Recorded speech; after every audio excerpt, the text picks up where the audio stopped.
Assalamualaikum warahmatullahi wabarakatuh. Perkenalkan, nama saya Ainul Ismi, NIM 201 12061 dari kelas pagi.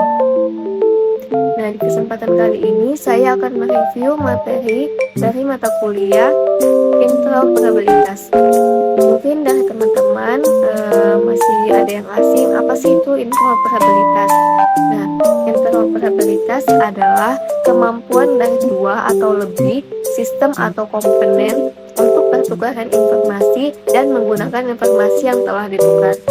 Nah, sebagai skenario-nya misalnya tuh ada dua orang berbeda suku nih. Nah, berbeda suku, tradisi, dan budaya maupun bahasa. Nah, mereka tuh harus bekerja sama untuk menyelesaikan suatu pekerjaan. Nah, masing-masing dari suku tersebut tidak mengetahui bahasa rekan kerjanya, tetapi pada akhirnya mereka harus bekerja sama untuk menyelesaikan suatu pekerjaan itu. Nah, contoh selanjutnya misalnya ada aplikasi nih, dua aplikasi yang saling berinteraksi. Namun, mungkin saja masing-masing aplikasi tersebut memiliki sistem operasi yang berbeda. Misalnya bahasa pemrograman yang berbeda, database yang berbeda. Namun, kedua aplikasi ini harus saling berinteraksi untuk menyelesaikan suatu pekerjaan tersebut. Nah, selanjutnya yaitu manfaat dari interoperabilitas. Nah, interoperabilitas dalam konteks teknologi informasi dan sistem komputer memberikan sejumlah manfaat yang signifikan. Misalnya dalam integrasi sistem, memungkinkan sistem yang berbeda untuk bekerja bersama-sama dengan lancar, memungkinkan organisasi untuk mengintegrasikan berbagai aplikasi dan platform teknologi yang berbeda. Nah, manfaat selanjutnya yaitu kolaborasi yang baik. Nah, kolaborasi yang lebih efektif antara organisasi, departemen, atau sistem yang berbeda ini memungkinkan pertukaran informasi yang cepat dan akurat antara entitas yang terlibat. Dan yang selanjutnya yaitu manfaat interoperabilitas yaitu fleksibilitas. Nah, organisasi memiliki fleksibilitas yang lebih besar dalam memilih sistem dan teknologi yang paling sesuai dengan kebutuhan mereka. Nah, dari biayanya, dengan mengurangi duplikasi data, mempercepat proses, dan meningkatkan efisiensi operasional secara keseluruhan. Nah, interoperabilitas ini dapat membantu organisasi menghemat biaya secara signifikan dalam jangka panjang. Nah, yang selanjutnya manfaatnya ada kesulitan integrasi. Nah, selanjutnya ada masalah dari interoperabilitas. Nah, meskipun interoperabilitas itu memiliki banyak manfaat, ada juga sejumlah masalah yang terkait dengannya. Beberapa masalah umum termasuk kesulitan integrasi. Nah, integrasi sistem yang berbeda dapat menjadi rumit dan memakan waktu. Mengintegrasikan perangkat lunak, infrastruktur, atau protokol yang berbeda dapat menghadirkan tantangan teknis yang memerlukan pemahaman mendalam tentang arsitektur sistem yang terlibat. Nah, masalah selanjutnya yaitu kesenjangan teknologi.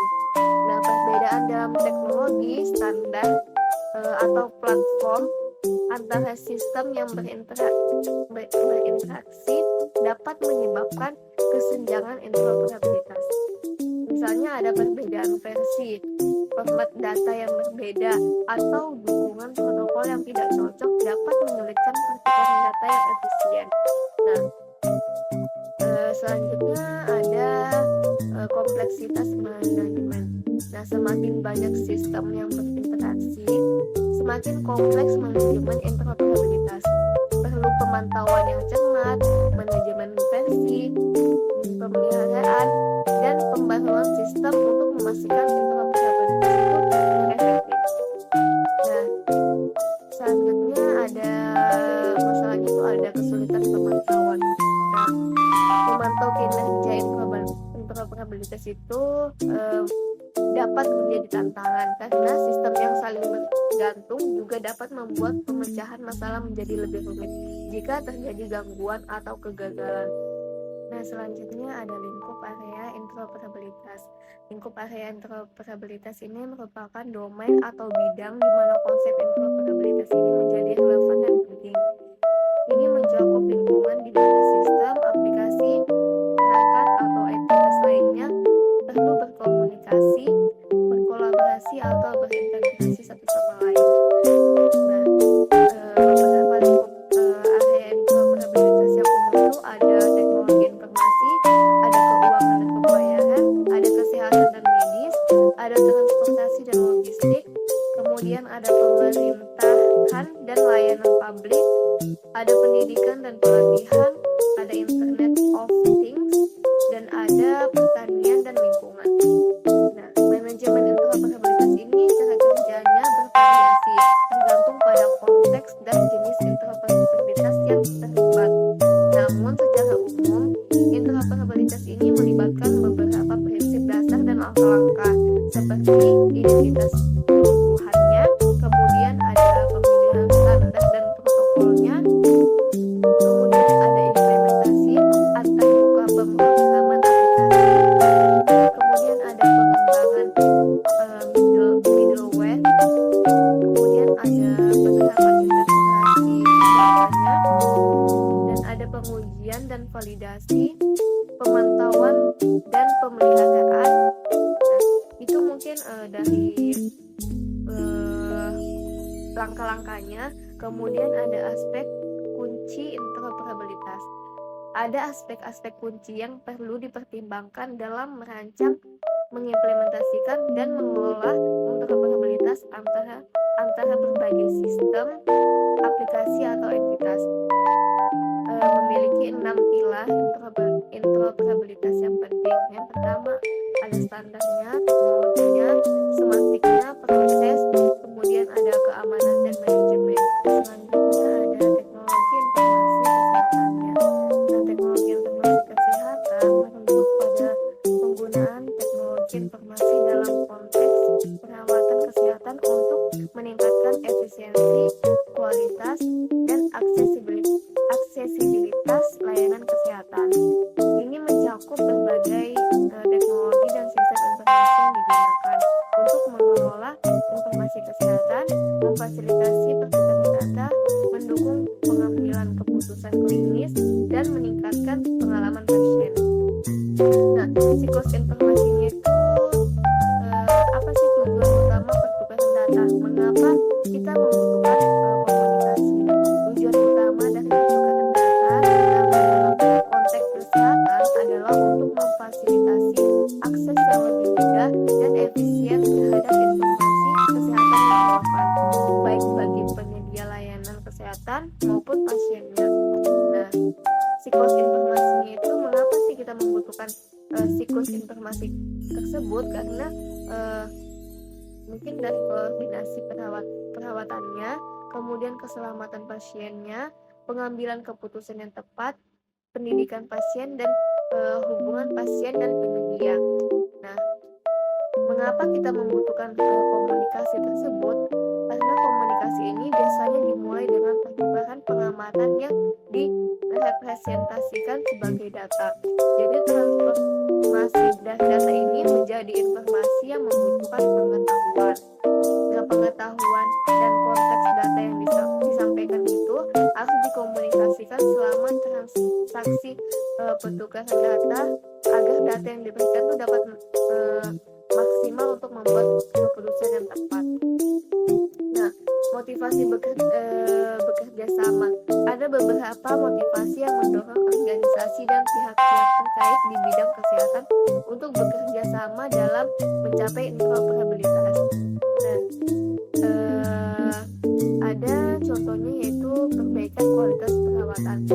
Jadi dengan adanya interoperabilitas ini, informasi medis pasien itu dapat dengan mudah diakses oleh berbagai penyedia layanan kesehatan. Nah, selanjutnya yaitu ada motivasi bekerja sama. Nah, ada beberapa motivasi yang mendorong organisasi dan pihak-pihak terkait di bidang kesehatan untuk bekerja sama untuk mencapai interoperabilitas. Seperti ada perbaikan kualitas perawatannya, efisiensi operasional, kemudian ada peningkatan keselamatan pasien, ada pengalaman pasien yang lebih baik, kemudian ada meningkatkan kolaborasi, dan ada meningkatkan penelitian dan analisis. Nah, istilah KAI dan konsep teknologi informasi kesehatan itu, interoperabilitas adalah kemampuan dari dua atau lebih sistem atau komponen untuk pertukaran informasi dan menggunakan informasi yang telah ditukar. Nah, istilah KAI dan konsep teknologi informasi kesehatan ini ada yang pertama ada interoperabilitas sintaksis. Itu maksudnya jika dua atau lebih sistem mampu untuk memahami dan memproses data kesehatan yang dihasilkan dalam format yang seragam atau standar. Nah, ini mencakup keseragaman dalam representasi dari data, struktur data, dan protokol komunikasi yang digunakan dalam pertukaran informasi kesehatan. Nah, contohnya misalnya ada dua sistem rumah sakit yang menggunakan sistem manajemen informasi pasien yang berbeda. Nah, salah satunya menggunakan format data XML untuk merepresentasikan informasi pasien, sementara yang lain menggunakan format JSON. Nah, seperti itu contohnya. Nah, kalau interoperabilitas semantik itu misalnya kemampuan berbagai sistem atau aplikasi untuk memahami dan menginterpretasikan makna dari data yang dipertukarkan di antara mereka. Kemudian kalau contohnya itu seperti sebuah rumah sakit nih menggunakan sistem manajemen informasi pasien yang menggunakan metode diagnosis internalnya sendiri. Nah, sementara pihak ketiga atau rumah sakit yang lain menggunakan standar internasional seperti ICD-10 untuk mewakili diagnosisnya. Nah, selanjutnya ada tingkat interoperabilitas. Interoperabilitas ini membutuhkan kompetensi dan kemampuan untuk berkolaborasi. Nah, hal ini bisa dilakukan secara a priori oleh pendidikan dan pelatihan sehingga dapat dimengerti dengan jelas atau setidaknya dapat dilakukan secara efektif.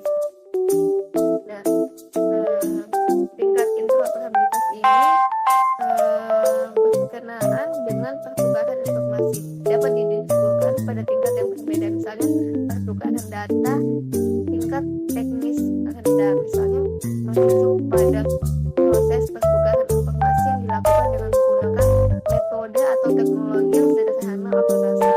Ini memungkinkan melibatkan pertukaran data dalam format relatif sederhana dan penggunaan protokol komunikasi yang umum dan mudah diimplementasikan. Contohnya pertukaran file, email,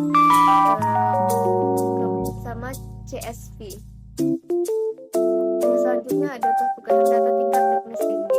Dalam interoperabilitas kesehatan melibatkan penggunaan teknologi canggih dan protokol komunikasi yang kompleks untuk memfasilitasi pertukaran informasi yang lebih kompleks, mendalam, dan terstruktur di antara berbagai entitas kesehatan.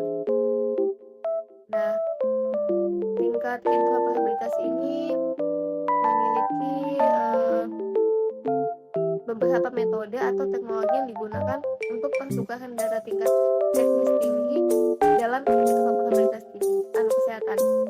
Ada standar, ada API atau API, kemudian ada integrasi middleware, dan ada protokol komunikasi aman.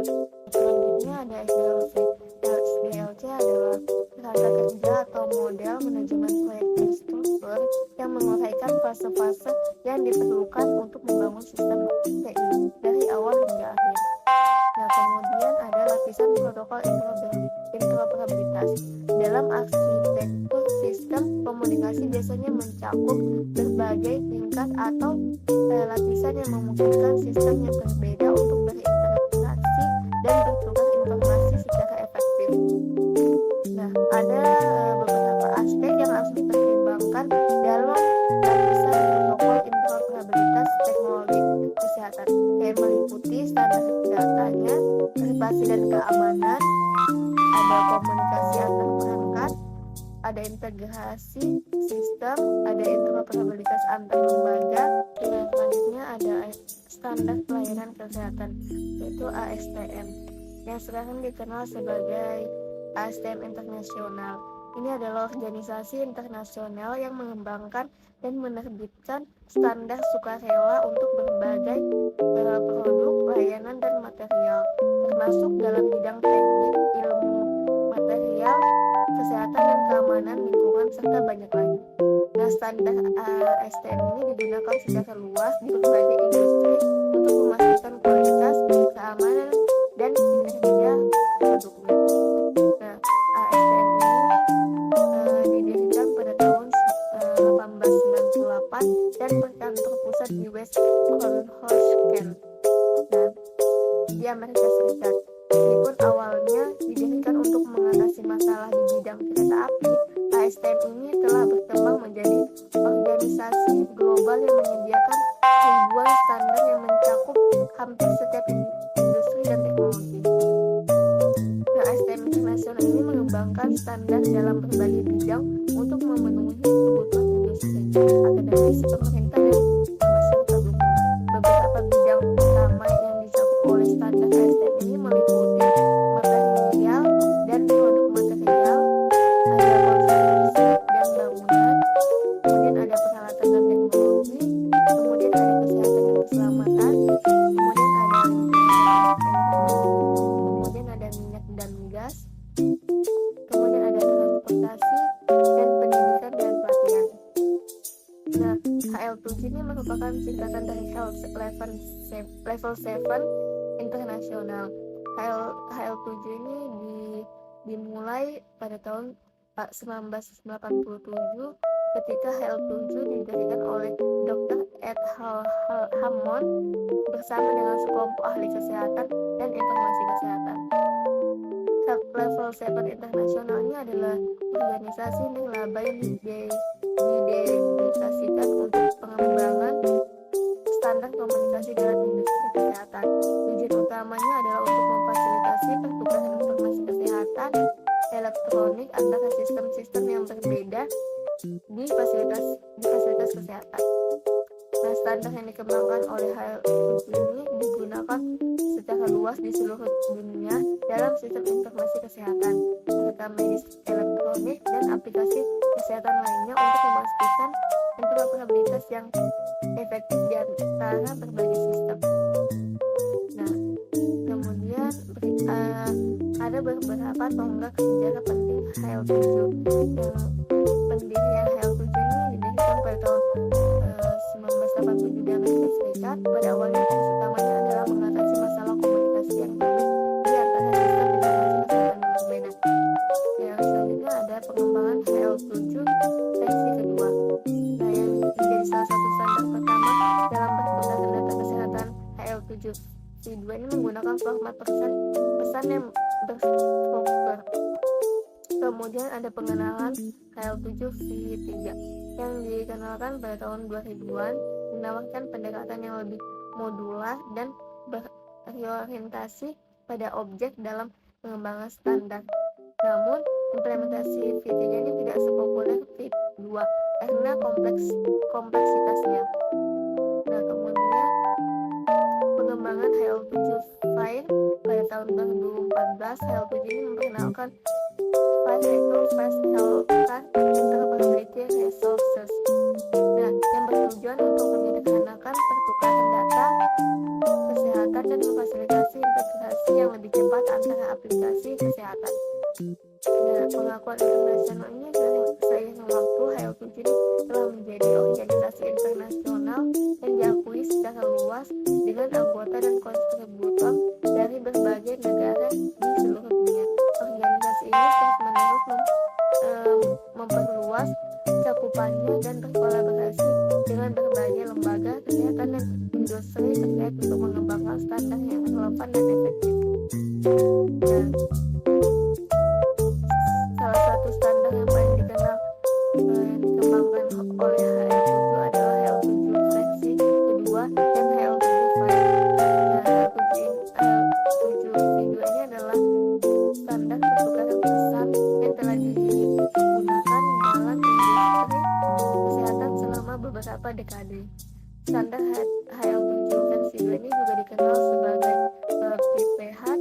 bertujuan untuk mendukung alur kerja di rumah sakit. Ini awalnya dibuat pada tahun 1989. Nah, HL7 versi 2 ini mendefinisikan serangkaian pesan elektronik untuk mendukung proses administratif, logistik, keuangan, serta klinis. Sejak tahun 1987, standar telah diperbarui secara teratur. Nah, kemudian HL7V ini adalah standar yang lebih modern dan fleksibel dan dirancang untuk memfasilitasi pertukaran data kesehatan berbasis web. Versi ini menggunakan struktur data yang lebih sederhana dan API atau API yang untuk memungkinkan integrasi yang lebih mudah antara aplikasi kesehatan. Selanjutnya ada HL7 versi kedua adalah standar pertukaran data yang berorientasi pesan, yaitu tujuan utamanya adalah pertukaran pesan. Struktur pesan terdiri dari urutan bagian dan kelompok bagian, dan setiap bagiannya terdiri dari sekumpulan bidang yang diurutkan secara berurutan. Masing-masing memiliki tipe data yang menentukan komponen dan secara iteratif. Nah, HL7 versi 2 ini menggunakan format pesan teks terstruktur yang ditentukan dengan jelas untuk pertukaran data kesehatan antara sistem-sistem informasi kesehatan yang berbeda. Kemudian standar HL7 ini mencakup berbagai pesan yang digunakan dalam berbagai konteks kesehatan, termasuk pesan untuk pendaftaran pasien, hasil laboratorium, pesan kesehatan, resep, dan lainnya. Pesan-pesan ini memungkinkan pertukaran informasi kritis dalam sistem-sistem kesehatan seperti rumah sakit, klinik, laboratorium, apotek, dan penyedia layanan kesehatan lainnya. Nah, pesan dari HL7 versi 2 ini menggunakan seperangkat pembatas dan indikator penanganan khusus untuk membantu sistem komputer dalam menginterpretasikan dan memproses pesannya dengan benar. Indikator penanganan khusus HL7 ini juga menggunakan indikator penanganan khusus untuk menunjukkan informasi tambahan tentang data yang ditransmisikan. Beberapa indikator penanganan kasus khusus yang umum ini digunakan termasuk Perry Return dan Line Fit. Kemudian ada escape dan escape karakter sama delimiters dan segmen terminator. Kemudian ada HL7 versi 3 adalah standar pertukaran informasi kesehatan yang dikembangkan oleh organisasi HL7 internasional. HL7 versi 3 ini dirancang untuk mengatasi beberapa kekurangan yang ditemukan dalam versi sebelumnya, yaitu HL7 versi 2, dan termasuk kompleksitas dalam struktur pesan, kurangnya dukungan untuk representasi informasi semantik, dan kesulitan dalam mencapai interoperabilitas antar sistem. Berbeda dengan HL versi ketujuh yang menggunakan format pesan teks terstruktur, nah HL7 ini menggunakan pendekatan yang lebih formal dan berbasis XML serta referensi information model, yaitu RIM adalah model informasi abstrak yang menyediakan kerangka kerja untuk mempresentasikan konsep kesehatan dan hubungannya dalam lingkungan kesehatan.